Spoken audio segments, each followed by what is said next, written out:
మీరు చూస్తున్నది SV media channel. All news one place, perfect news. నా స్ఫూర్తి ప్రదాత నా భగవంతుడు టి సుబ్బరామిరెడ్డి. సేవ, కళ, ఆధ్యాత్మిక, రాజకీయంతో పాటు అన్ని రంగాల్లోనూ ఆయనే సాటి. టీఎస్ఆర్ 81వ జన్మదిన సందర్భంగా తెలుగు శక్తి అధ్యక్షుడు బివి రామ్ తనకు ఎన్నో విషయాల్లో స్ఫూర్తి ప్రదాత టి సుబ్బరామిరెడ్డి అని తెలుగు శక్తి అధ్యక్షుడు బివి రామ్ అన్నారు.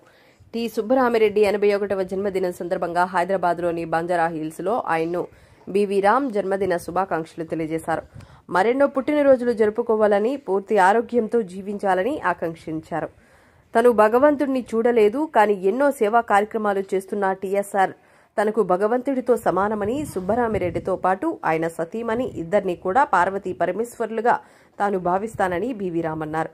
విశాఖ వాసులకు సుబ్బరామిరెడ్డి కళాపీఠం ట్యాంకర్ల ద్వారా నీటిని సరఫరా చేసి తాగునీటి కష్టాలు తీర్చడంలో టీఎస్ఆర్ పాత్ర ఎవరూ మర్చిపోలేరని అన్నారు.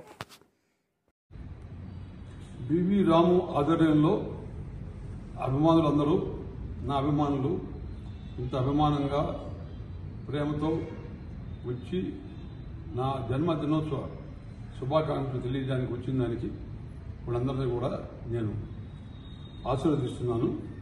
మీ అందరినీ కూడా ఈశ్వరుడు ఆయువు, ఆరోగ్యం, ఐశ్వర్యం ఇవ్వాలని మిమ్మల్ని ఆశీర్వదిస్తున్నాను. జన్మదినోత్సవం అందరికి వస్తుంటాయి, పోతుంటాయి. కానీ జన్మదినోత్సవం నాడు ప్రజల్లో ఆ ప్రేమ, వాత్సల్యంతో ప్రజలు ముందుకు వచ్చి మా సుబ్బరామిరెడ్డి గారిని చూడాలి, ఆయన జన్మదినోత్సవం సందర్భంగా ఆయనతో ప్రేమ పాలు పంచుకోవాలనేటువంటి ఆలాపన, ఆలోచన అద్భుతం, అమోఘం అని చెప్పాలన్నమాట.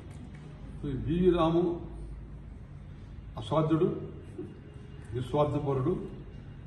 తనకు మనసుకు నచ్చితే ఎంతవరకైనా వెళ్ళగలడు. అందుకే అల్లూరి సీతారామరాజు కథ తీస్తానన్నాడు. తను ఎటువంటి మనిషిని లెక్క పెట్టడు, డబ్బులు ఆశించేవాడు కాదు. నేను చూసిన అనుభవంలో ఎప్పుడు సొంతంగా ఏదో ఆశించలే, కానీ ఏదో సేవ చేయాలా, ఏదో చేయాలి, క్రియేట్ చేయాలా, ఒక సెన్సేషన్ ఉన్నటువంటి వ్యక్తి బివి రామని నేను హృదయపూర్వకంగా అభినందిస్తున్నాను.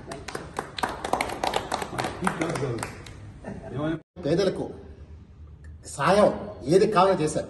మరి ఇలాంటి వ్యక్తి నిజంగా పార్టీ రహితంగా అందరూ ప్రేమిస్తారు. ఏ పార్టీ కూడా సుబ్రహ్మణ్య గారు వ్యతిరేకించారు, అందరూ సుబ్రహ్మణ్య ప్రేమిస్తారు.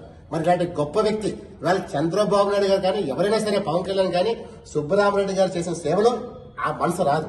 అందువల్ల సుబ్బరామిరెడ్డి గారు నిండు నూరేళ్లు ఇలాగే ఉండాలని, ఆంధ్రప్రదేశ్ విశాఖపట్నం చరిత్రలో సుబ్బరామిరెడ్డి గారి పేరు చిరస్మయంగా ఉంటుంది తప్ప ఇది ఎవరు చేయలేరు. దాన్ని ఒకటే కోరుతున్నారు, నేటి రాజకీయ నాయకులకు అందరికీ సుబ్బరామిరెడ్డి గారి జీవిత ఆదర్శం కావాలి. ఆయన ఎప్పుడు పదవులు చూసుకోలేదు, వ్యాపారం చేయలేదు, సేవ చేశారు.